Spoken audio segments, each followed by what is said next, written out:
Oh yeah. Oh yeah. This is the mayor of Blacktown today. Today is Wednesday, August 21st, 2013, and of course yesterday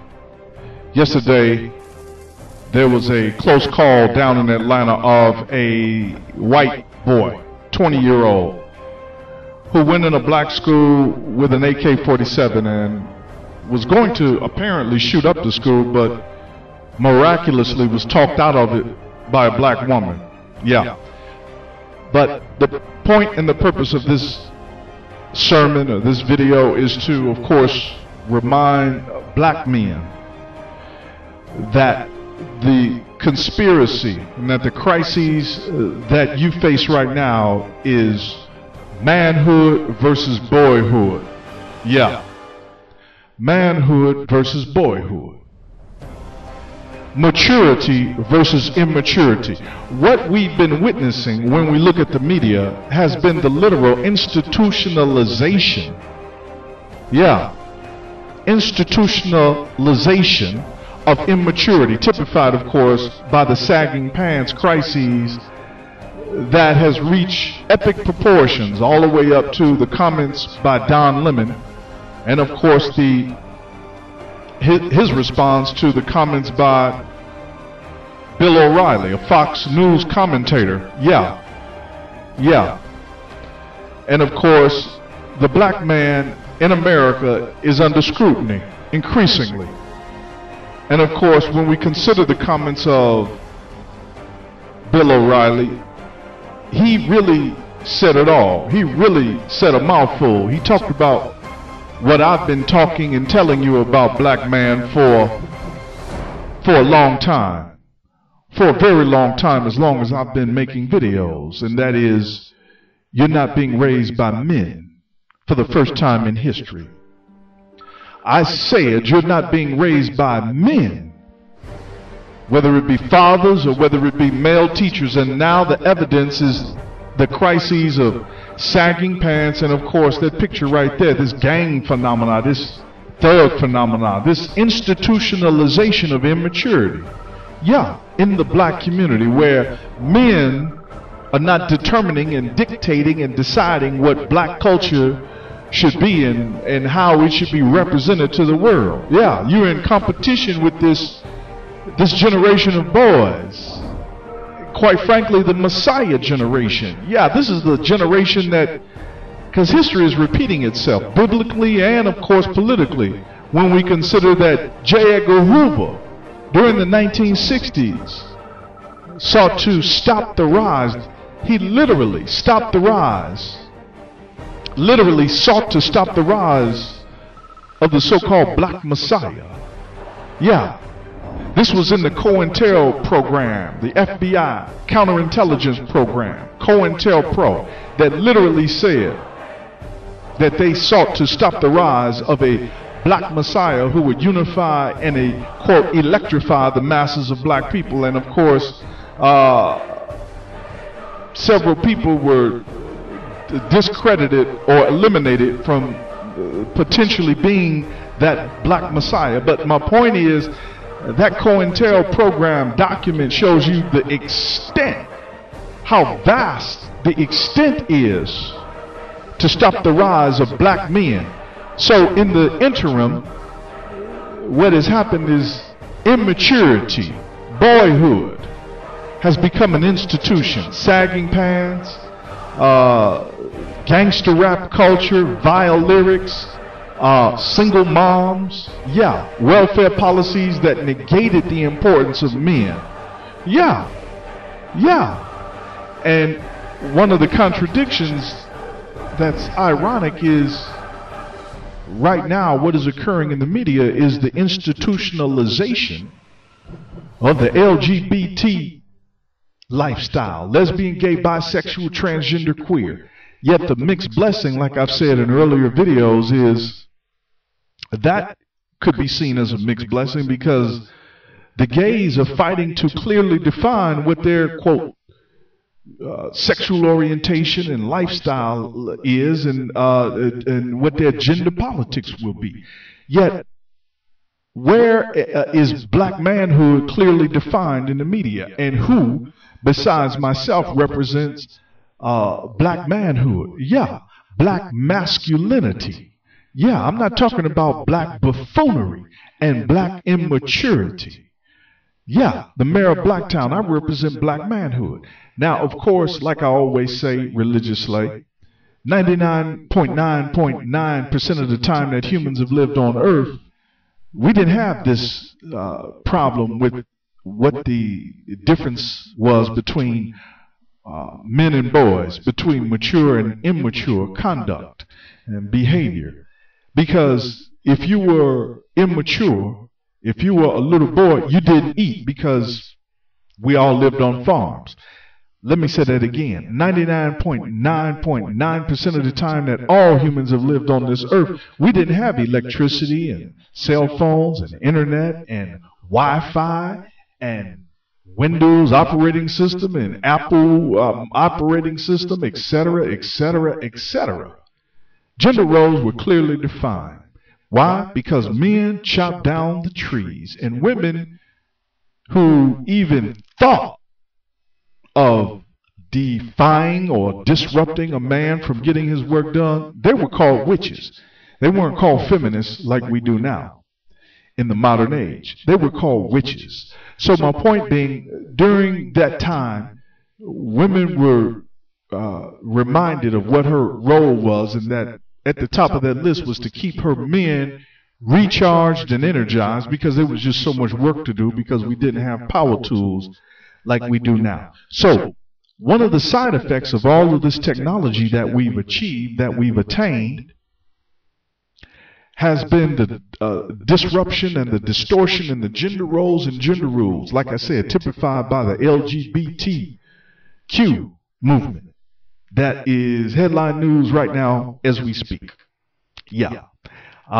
So, like I said, that's a mixed blessing, because now someone has to represent manhood, hetero manhood, and draw the line between immature boyhood. Yeah. Boyhood versus manhood. That line has to be clearly defined.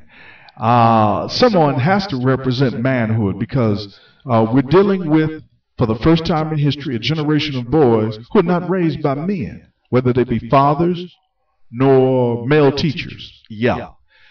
It's a state of emergency that, quite frankly, is not being addressed, confronted, defined, and just described by any of our politicians. And of course, that's because they're trying to serve two masters. Our politicians are too busy trying to pander to their woman's vote. Yeah. Yeah. So we see that America is in a hell of a dilemma, because the politicians have basically sold out, and they all pander to the women's vote, the feminist vote.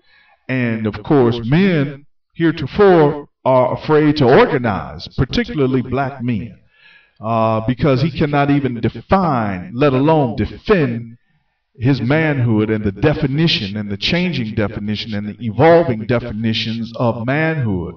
Manhood, boyhood, fatherhood. Yeah. All of these definitions have changed right before our eyes, but nevertheless, the evidence is absolutely overwhelming that we need men. These black boys need men, and of course, I've been in a debate last few days with someone, and you hear this all the time, who want to debate whether or not Joe Jackson was a strong black father who absolutely took his entire family from rags to riches. Yeah. By any means necessary. But the point is, no one can deny that Michael Jackson became the king of pop. He made it in Hollywood, and all of the side effects that some people try to attribute to Joe Jackson, they do not negate the fact. They do not circumvent the fact. They do not get around the fact that Joe Jackson was a model, super black man, super black father. No one can deny that, and it's very important that we acknowledge that while the man is still alive. Yeah. Yeah, we all saw that. We all saw that rags to riches story of a strong black father who loved his children, all of them. Yeah. Tiger Woods' father, Earl Woods, another example of a strong black man who molded his son into stardom. Yeah. Michael Jordan's father, and we see what happened to his father after Michael Jordan had attained several world basketball championships. Some of these immature thugs took out his father. Yeah. Earl Woods, James Jordan, Jackson. Yeah. Michael Jackson's father. Tiger Woods' dad. Venus and Serena's father. Richard Williams. Yeah. Another strong black man who should be an example to other black men to inspire us to become strong black fathers. But we are in a fight, a war, a gender war with feminism and the feminist conspiracy to distort gender roles, and they've done it. In the 1960s and 70s, they destroyed manhood, and 1980s they told women that you could be the man, and now we're dealing with the subsequent generation of these boys who've been raised without fathers, without male teachers in the school system. So we have a very, very, very well-established pattern that I should not be the only one who sees and is reporting on. Black man, the evidence is just absolutely overwhelming of everything I've been saying in hundreds of videos. And of course, another ongoing breaking news story is how the government has been contributing to keeping much truth suppressed throughout the World Wide Web. Yeah.